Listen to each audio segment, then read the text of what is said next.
RTV app వార్తల్ని క్షణాల్లో చదివే అవకాశం ఉంటుంది. ఒక న్యూస్ పేపర్, ఒక టెలివిజన్ ఛానల్ మీ చేతుల్లో ఎప్పుడూ ఉంటాయి.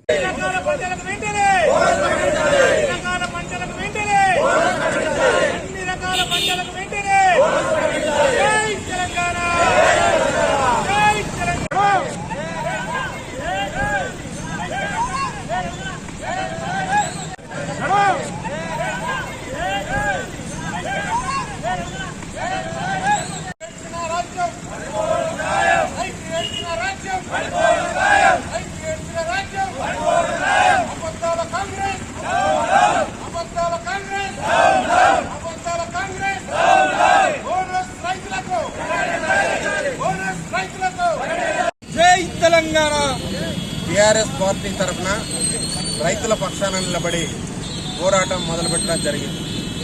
ఈ గద్దెనెక్కిన అబద్దాల కాంగ్రెస్ రైతుల పక్షాన పూర్తి మోసపూరిత హామీలు ఇచ్చి గద్దె మీద కూర్చొని ఇప్పుడు కూడా ఇంకా మోసం చేస్తూనే ఉన్నది. ఇవాళ బోనస్ ప్రకటిస్తామని చెప్పి అది చక్కగా కార్పొరేషన్కు అంటగట్టిండు. ఆ కార్పొరేషన్ లోను రాదు, మా బోనస్ మా రైతులకు రాదు. ఎలాంటి హామీలు ఇచ్చిండో ఒక్క హామీ కూడా ఇప్పటి వరకు నెరవేరలేదు. ఇదే చౌరస్తా ముందట ఎవరైనా కాంగ్రెస్ నాయకులు మాట్లాడదలుచుకుంటే మేము రెడీగా ఉన్నాం. ఆ రీట్లో ఒక ఫ్రీ బస్ ఒక్కటి తప్ప ఏది అమలు కాలేదు, అమలు కాదు కూడా. వీళ్ళతోటి ఏ పని కాదు.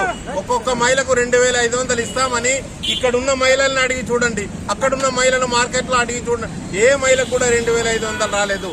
మొత్తం మోసపూరితమైన హామీలతోటి గద్దెనెక్కిండ్రు. ఇది బాగా రోజులు ఆగదు. రైతు ఏడుస్తున్నాడు, గడిచిన ధాన్యం కొనడం లేదు, బోనస్ ఇవ్వడం లేదు, సర్వనాశనం అయిపోతారు మీరు రైతులను ఏడిపిస్తే. ఈ రైతుల పక్షాన మేము ఎప్పుడు పోరాడుతూనే ఉంటాము. మీరు దిగిపోయే వరకు మేము ఏకకంఠంతో పుక్కార్లు లేపుతూనే ఉంటాము. మిమ్మల్ని నాశనం చేసేదాకా మేము వదలము. జై తెలంగాణ. మరిన్ని వీడియోస్ కోసం ఛానల్ ని సబ్స్క్రైబ్ చేయండి. లేటెస్ట్ అప్డేట్స్ కోసం వాట్సాప్ ఛానల్ ని ఫాలో చేయండి. అండ్ లింక్ డిస్క్రిప్షన్ లో ఉంది.